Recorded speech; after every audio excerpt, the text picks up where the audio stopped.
La polizia lancia un appello per trovare e ringraziare la donna che ha tentato di rianimare la gente, investito sabato sulla 23. La procura ha disposto l'autopsia sul corpo di Maurizio Tuscano, sarà effettuata giovedì.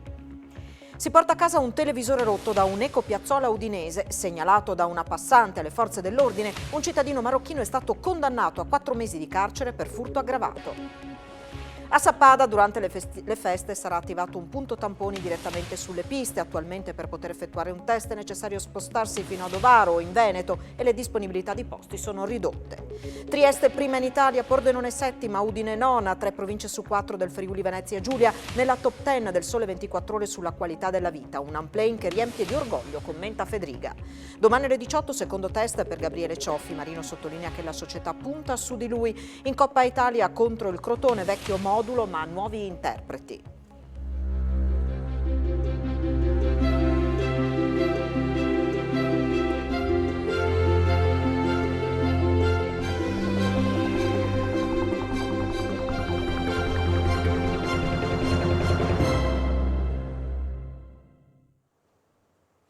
A tutti voi buonasera, ben trovati a questa edizione del telegiornale di Telefriuli. La Procura di Udine ha disposto l'autopsia sul corpo di Maurizio Tuscano, il poliziotto travolto sabato mattina da una vettura sulla A23 mentre stava effettuando alcuni rilievi in seguito ad un incidente. Intanto la polizia è alla ricerca, per ringraziarla, della donna che subito dopo l'incidente ha tentato di rianimare la gente. Sarà effettuata giovedì 16 dicembre, su disposizione della Procura di Udine, l'autopsia sul corpo dell'assistente capo coordinatore della Polizia di Stato Maurizio Tuscano, di 58 anni, originario di Moggio e residente a Venzone, che sabato mattina è rimasto vittima di un tragico incidente sulla 23. Attorno alle 6, il poliziotto è stato travolto da una vettura mentre ultimava i rilievi in seguito a un tamponamento accaduto poco prima tra Udine Nord e Gemona. La procura udinese ha disposto anche il sequestro dei mezzi coinvolti. Subito dopo l'incidente, Maurizio Tuscano era stato soccorso da una donna, probabilmente un medico, che si è prodigata per mantenerlo in vita fino all'arrivo dei sanitari, per poi allontanarsi. Una persona che tutta la Polizia di Stato di Udine, in particolare la Polizia Stradale, vorrebbe ringraziare per lo slancio altruistico.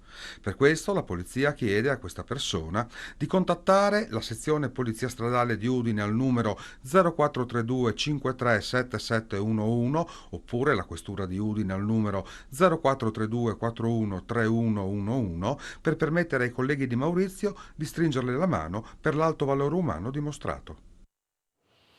Ed ora l'aggiornamento del bollettino Covid. Sono 406 i nuovi contagi da Covid-19 emersi nelle ultime 24 ore a fronte di 3.054 tamponi molecolari con una percentuale di positività particolarmente elevata dell'11,7% e 6.283 test rapidi antigenici.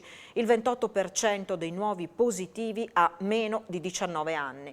Le persone ricoverate in terapia intensiva sono 28, con 306 pazienti accolti negli altri reparti. Per quanto riguarda il sistema sanitario regionale è stata rilevata la positività di un amministrativo dell'azienda sanitaria universitaria del Friuli Centrale, di un operatore socio-sanitario dell'azienda sanitaria universitaria Giuliano Isontina e un amministrativo e un medico dell'IRCS Burlo Garofolo. Sono 8 le vittime registrate oggi.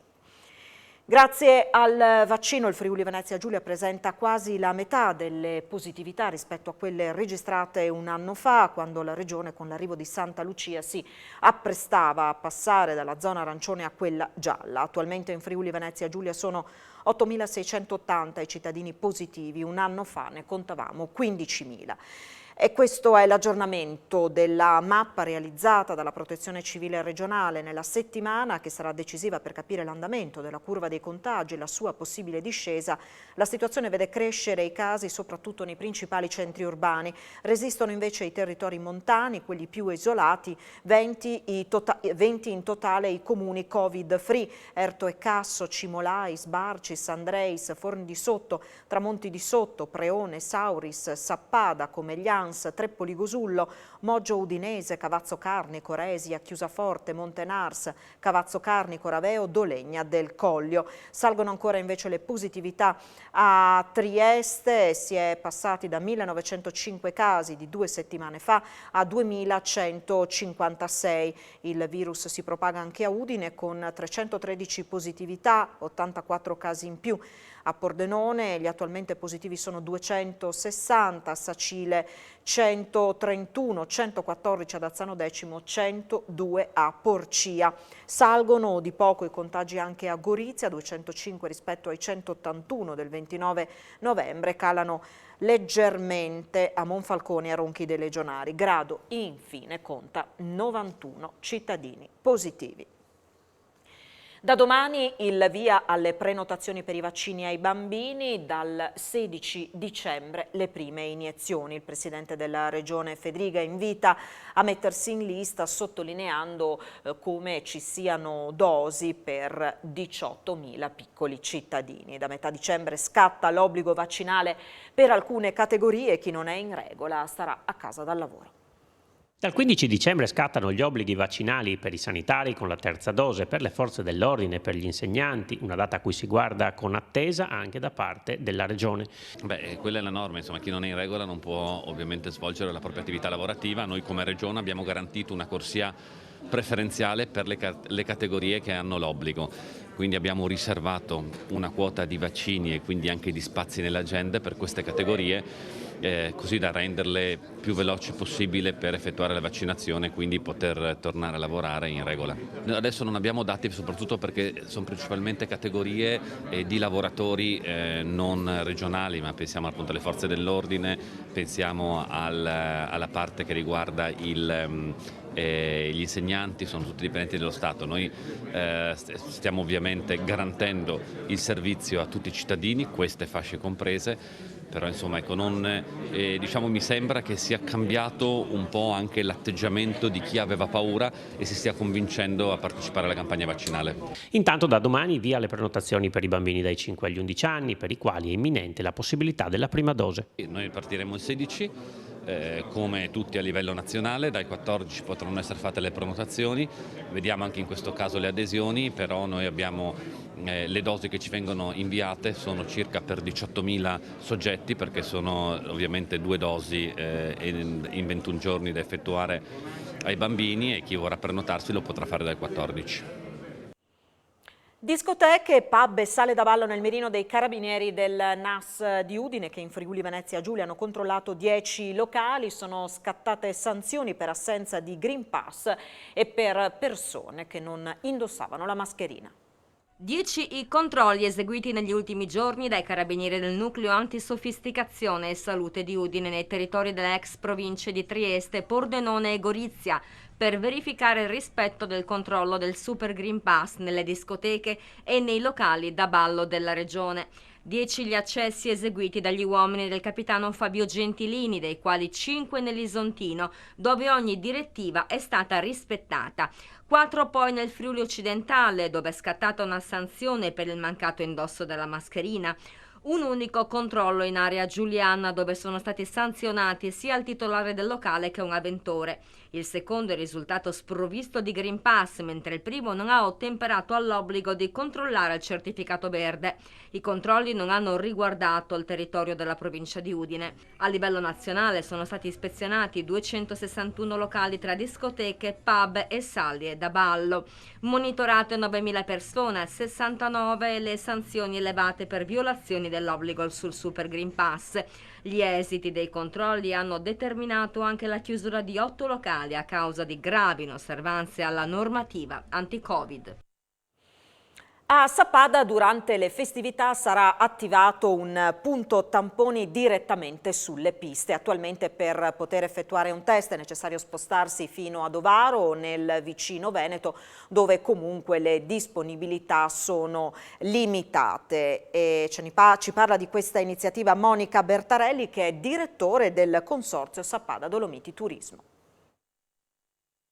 Dal 23 dicembre fino al 9 gennaio a Sappada ci sarà un punto tamponi provvisorio, questo su iniziativa e grazie ad una sinergia tra l'amministrazione comunale di Sappada, il consorzio Sappada Dolomiti Turismo, con il supporto ovviamente dalla regione Friuli Venezia Giulia, e il presidio ospedaliero Giovanni XXIII di Monastieri in provincia di Treviso, che ha accolto di buon grado la nostra richiesta e quindi si sono strutturati in modo tale che per le festività natalizie saranno presenti a Sappada. Ricordiamo tuttavia che ad oggi per poter praticare le nostre piste da sci, per poter usufruire dei servizi e degli impianti di risalita, essendo la regione Friuli Venezia Giulia in zona gialla e avendo a Sappada a disposizione seggiovie, non è previsto l'utilizzo del Green Pass, quindi non serve aver effettuato il tampone. Certo è che la normativa è in continua evoluzione e dinamica, perciò potrebbe essere che si passi di colore, che comunque cambi qualcosa. Va detto anche che ad oggi a Sappada per poter eseguire un tampone bisognava spostarsi di parecchio, percorrere almeno un'ora di strada. Vicino nel Veneto c'è a San Pietro di Cadore un punto, una farmacia dove poterlo effettuare, però insomma è difficile trovare disponibilità per le tante richieste. Per rimanere in Friuli Venezia Giulia invece bisogna andare fino ad Ovaro, quindi circa 40 minuti di strada, e soprattutto anche in questo caso le prenotazioni sono tante, sono esose, quindi c'è il rischio anche di non trovare posto. Quindi per Sappada sicuramente questo è un accordo molto importante, non solo nelle logiche turistiche e quindi verso i nostri ospiti, ma anche per i residenti. Colto da un improvviso malore, muore lungo il sentiero durante una passeggiata. Tragedia ieri pomeriggio a Tarvisio, dove un uomo di 70 anni del posto è stato stroncato da un infarto durante un'escursione tra Sant'Antonio e Coccao. Inutili purtroppo i soccorsi prestati dal personale sanitario. Questa mattina a Trieste la terza udienza del processo per Alejandro Meran, l'uomo che nel 2019 ha sparato e ucciso 2 agenti di polizia in questura. A marzo arriverà l'esito di una nuova perizia psichiatrica. Una nuova perizia per capire se Alejandro Meran è in grado di intendere e volere di seguire il processo. La Corte d'Assise, presieduta dal giudice Enzo Truncellitto, ha disposto una nuova perizia psichiatrica affidata a Stefano Ferracuti dell'Università di Roma sull'autore del duplice delitto di Matteo De Menego e Pierluigi Rotta, gli agenti di polizia freddati con la pistola di ordinanza all'interno della questura di Trieste il 4 ottobre 2019. Noi eravamo e siamo consapevoli che le condizioni psichiche del Meran siano sempre state particolarmente deteriorate. Avevamo insistito a suo tempo, i nostri consulenti si erano orientati nell'assoluta infermità mentale, così come anche quelli della Procura. Credo che la Corte non abbia fatto altro che rilevare queste discrasie in relazione a quello che è stato il risultato del collegio peritale nell'incidente probatorio e abbia fatto la cosa più giusta di questo mondo. Credo che tutti quanti, tutte le parti processuali abbiano interesse a comprendere veramente cosa è accaduto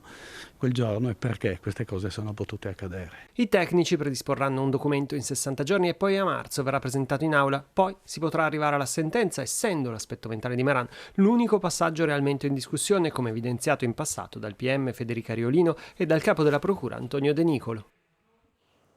Per quasi un anno ha tormentato l'ex compagno. Il Tribunale di Udine ha condannato una donna a 10 mesi di reclusione per stalking. Aveva tormentato l'ex compagno per quasi un anno con telefonate e scampanellate notturne, ma anche con minacce e persino prendendolo a calci durante la recita del figlio minore.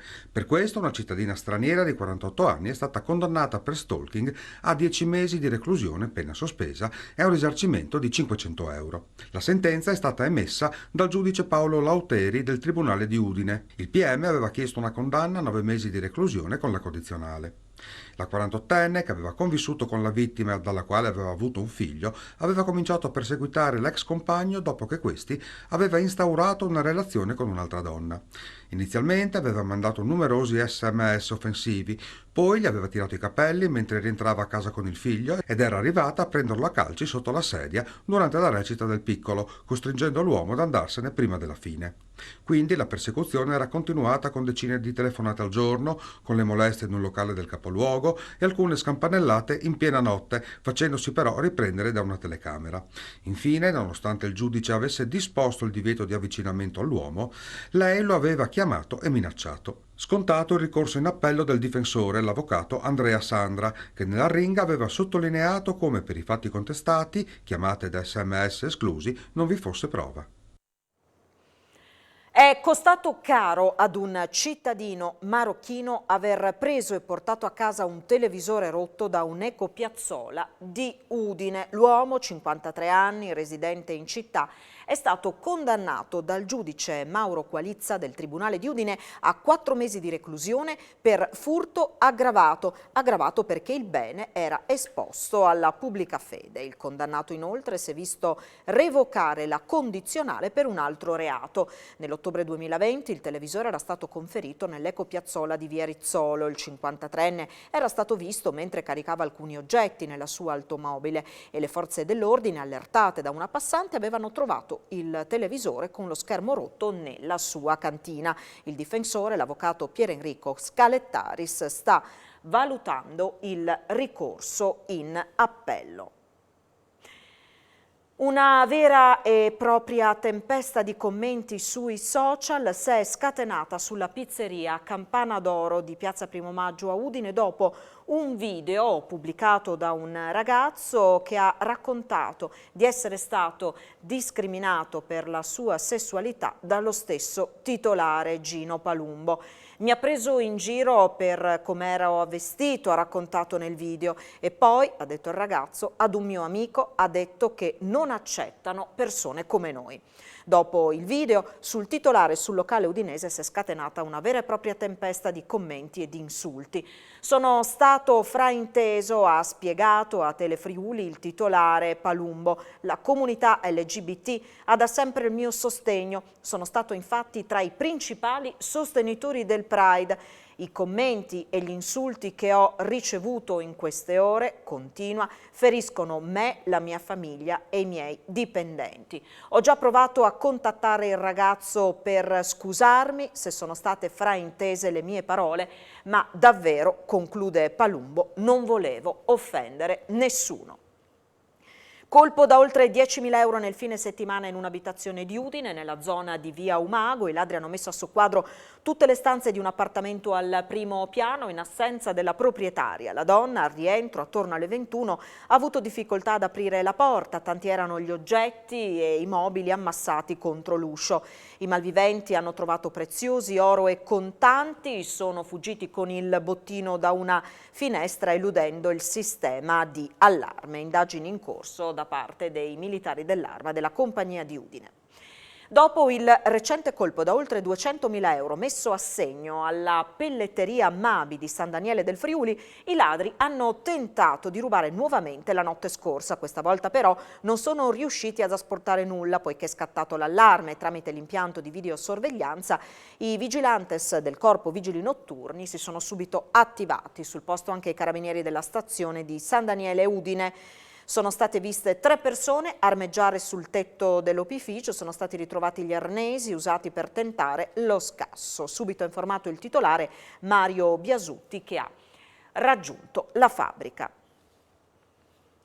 È Trieste la città italiana in cui si vive meglio. A certificarlo è la classifica stilata dal Sole 24 Ore. 3 province su 4 del Friuli Venezia Giulia sono nella top 10, Unplane, ha commentato il presidente della regione Federica. In Friuli Venezia Giulia si vive bene, non è una frase fatta né uno slogan promozionale, è il verdetto della classifica annuale stilata dal Sole 24 Ore sulla qualità della vita, sulla base dell'analisi di 90 indicatori statistici divisi in 6 ambiti: ricchezza e consumi, affari e lavoro, demografia, società e salute, ambiente e servizi, cultura e tempo libero.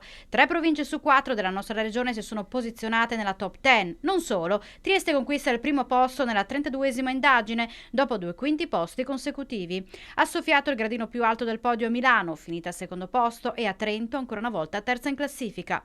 Pordenone guadagna il 7° posto, Udine sale al 9°. Nell'insieme tutto il Triveneto a fare un figurone, piazzando ben 7 province tra le prime 10. Grande la soddisfazione per il presidente della regione. Plane, nelle prime 10 città 3 sono del Friuli Venezia Giulia, ha scritto Massimiliano Fedriga sui suoi social. Orgoglioso anche il sindaco di Trieste. La nostra bella città è nuovamente prima per qualità della vita in Italia, ha commentato Roberto Di Piazza. Lusingato per la 9ª posizione è il primo cittadino di Udine, Pietro Fontanini. Promossi ancora una volta, premette, ci sono alcuni parametri che inevitabilmente risentono di 2 anni molto delicati. Per questo, al netto della soddisfazione per una posizione lusinghiera, assicuro che l'amministrazione manterrà alta la soglia dell'attenzione rispetto alle esigenze del tessuto sociale e produttivo del territorio. Qualità della vita, ha aggiunto il presidente della Camera di Commercio di Pordenone Udine Giovanni D'Apozzo, è anche il segno di una dimensione sostenibile in cui ci troviamo come imprenditori e più in generale come cittadini, e significa anche economia vitale, conclude, in questo momento così particolare. Approda anche in Friuli Venezia Giulia e in Veneto il progetto di Amga Energia e Servizi, Gruppo Era, Digi e Lode a sostegno della digitalizzazione delle scuole elementari e medie del territorio, 20 delle quali potranno ricevere un buono da 2.500 euro per l'ammodernamento dei servizi. Digi e Lode, il progetto di Amga Energia e Servizi, Gruppo Era, a sostegno della digitalizzazione delle scuole primarie e secondarie di primo grado, pubbliche e paritarie del territorio, approda in Friuli Venezia Giulia e in Veneto. È una sorta di competizione tra i vari istituti che vi parteciperanno, i primi 20 dei quali riceveranno un premio di 2.500 euro per progetti di digitalizzazione. A Udine Digi e Lode al sostegno del comune. Le scuole hanno già una loro dotazione, chiaramente informatica, soprattutto le scuole medie, ma grazie a questo progetto potranno ulteriormente incrementare la loro dotazione. E soprattutto ora, molto importante, questo è molto importante perché in conseguenza della pandemia le scuole hanno veramente necessità di avere un maggior numero di dotazioni informatiche. Le buone pratiche sono premiate. Faccio la lettura digitale, scelgo di non ricevere la bolletta cartacea, scarico l'app per gestire le mie utenze. Tutti questi comportamenti sono tracciati dai nostri sistemi e comportano l'attribuzione di un punto alle scuole del territorio di appartenenza dell'utenza. Quindi se io adotto uno di questi comportamenti scarico un punto sulle scuole del territorio del comune dove risiedo. Sulle scuole, per le scuole investe anche il comune di Pordenone. Nuove iniezioni economiche a sostegno dei progetti cittadini per l'istruzione e lo sport di Pordenone. La Giunta Comunale ha approvato un contributo ai piani di offerta formativa, di assistenza scolastica per il diritto allo studio, con particolare attenzione agli alunni con disabilità e in condizioni di difficoltà della scuola secondaria di primo grado Terzo Drusin e per il progetto Scuola e genitori connessi all'Istituto Comprensivo Sud come scuola capofila, con uno stanziamento complessivo di oltre 150.000 euro. L'impegno dell'amministrazione comunale sul fronte della scuola non è mai venuto meno. Ha caratterizzato i 5 anni precedenti, continuerà a caratterizzare anche i 5 anni che verranno. Questo significa da un lato impegnarsi con investimenti cospicui, importanti nell'edilizia scolastica e nel miglioramento della qualità degli spazi frequentati dai nostri ragazzi e dagli insegnanti e dall'altro lato contribuire insieme al Ministero a migliorare le dotazioni tecnologiche e i piani dell'offerta formativa dei nostri ragazzi. Sul fronte dello sport la Giunta ha approvato i contributi per gestione ed uso degli impianti comunali disciplinati da convenzioni ultradecennali dei polisportivi di Valle Noncello, Rorai Grande, Torre, Villanova, del Palazen e del Tennis Club. L'amministrazione comunale assegna impianti sportivi molto importanti alle associazioni sportive perché lo sport è importante, questa amministrazione ha investito molto e crede che lo sport sia complementare alla scuola e anche alla famiglia. Il Partito Democratico ha presentato una serie di emendamenti alla legge di stabilità che la Giunta regionale presenterà in aula questa settimana.